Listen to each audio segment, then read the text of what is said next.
Between the 16th and 18th centuries, European nations were dominated by an economic way of thinking called Mercantilism, which implicated their North American colonies.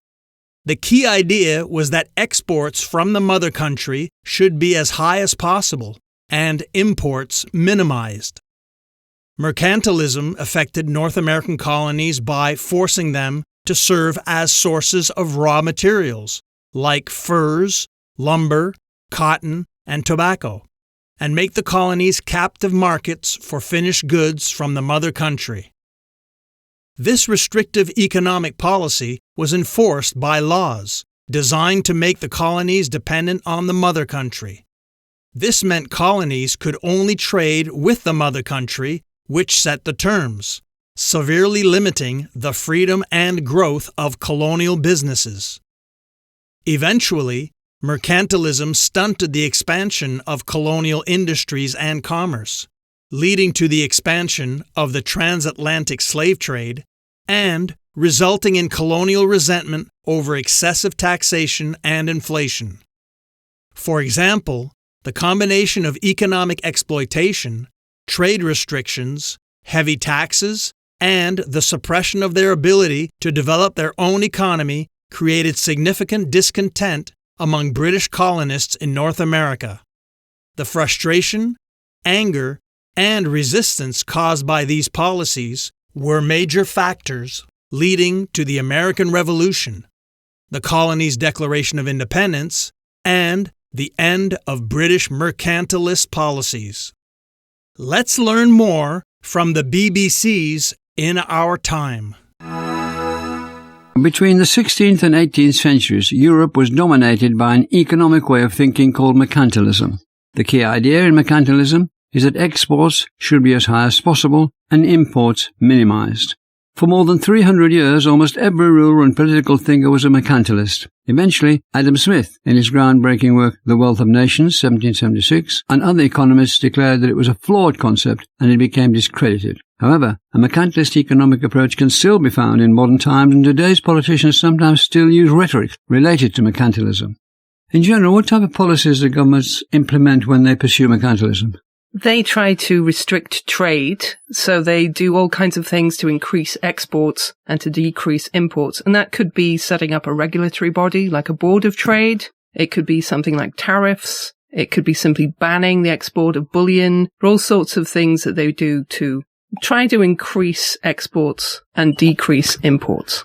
The focus is on trying to have a restriction on imports and not paying any attention to what they might be used for. So the luxury goods you could import, try to go without those, try to increase domestic production. It's very much an idea of trade being a zero-sum game, and it becomes almost a trade war then leading to hot wars. It means that you become willing to back up your trading policies with military force and naval force. Trade being a zero-sum game.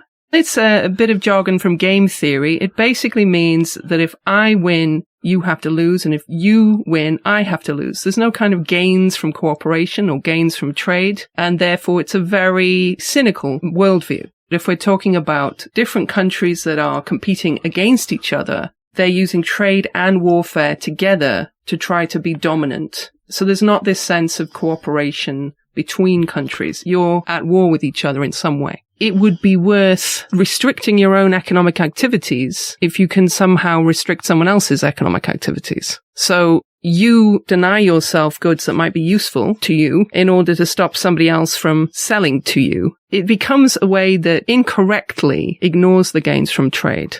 Would you explain what bullionism is and how it differs from mercantilism?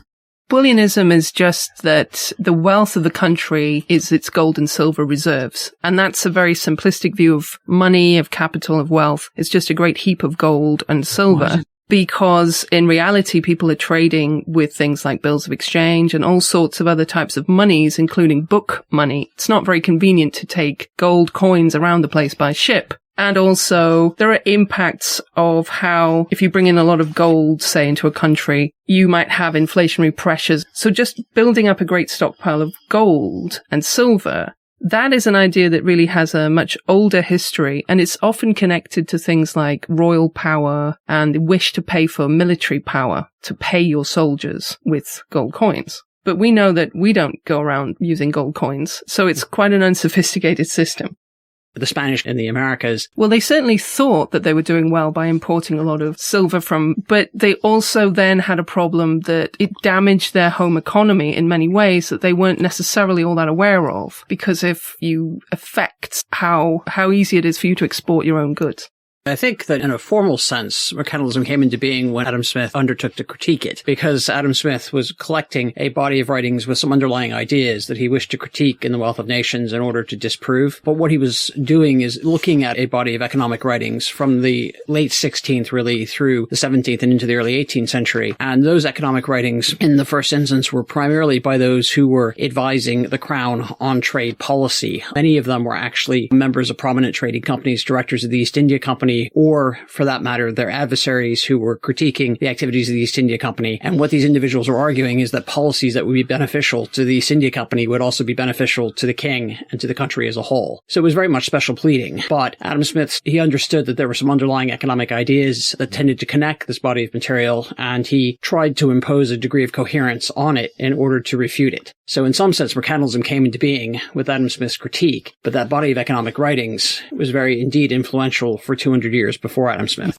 There were several things that were attractive about it. One is the notion that people who were advising the king were identifying the wealth of the nation with the king's treasure, the king's household, the resources at the king's disposal. They were also using writings that we regard as mercantilist to justify the expansion of the colonial empire, the slave economy in the Americas, the idea that the desirable thing to do would be to extract resources from overseas empires to then enable the expansion of domestic manufacturers, then to either sell back to those empires or to sell to Africa or elsewhere. So the idea really was that this seemed to explain the economic world around them in a way that was straightforward, legible, and convincing. It also gave the king some idea of how to raise revenue by taxing, by erecting protective tariffs, not only to protect domestic manufacturers, but also to generate a source of revenue for the crown. So it seemed to explain economic life. And I think in some ways, Adam Smith's characterization of mercantilism was a bit risible because he conflated elements of it and didn't do justice to all of the writers. But he did identify a set of coherent ideas that people did broadly accept because it seemed to explain their world.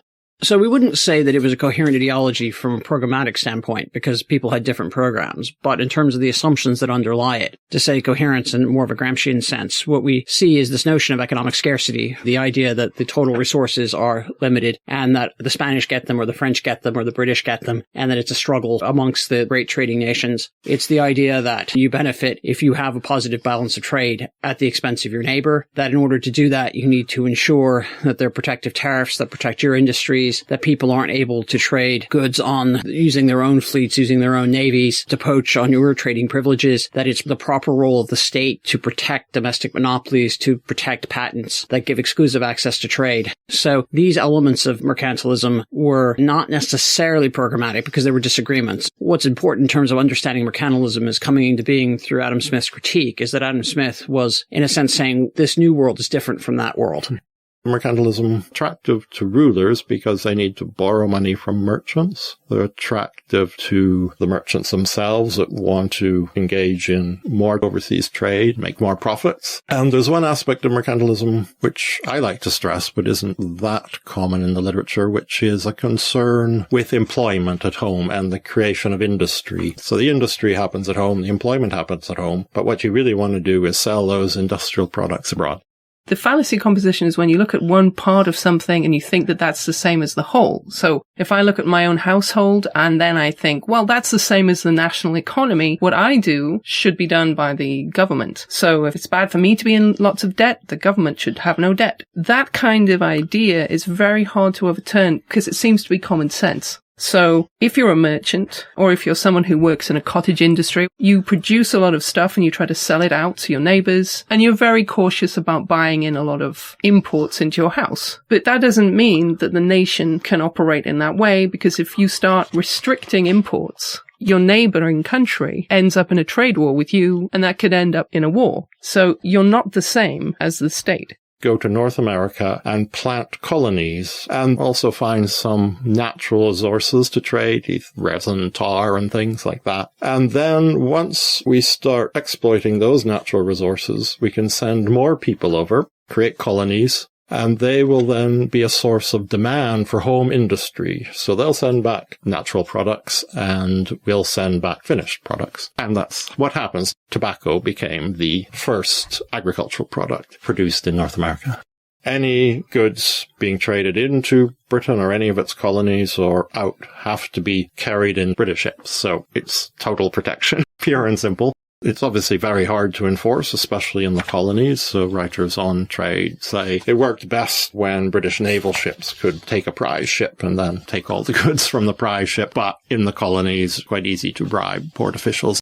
This is about interstate competition. This is about competition between the French, the Spanish, and the British. And the mercantilists seem to justify jealousies of trade and suggest ways in which they might be realized to the advantage of a particular nation. Mercantilist doctrines, which are about the jealousies of trade and which were fundamentally extractive in their sense of the natural environment, extracting silver and other raw materials.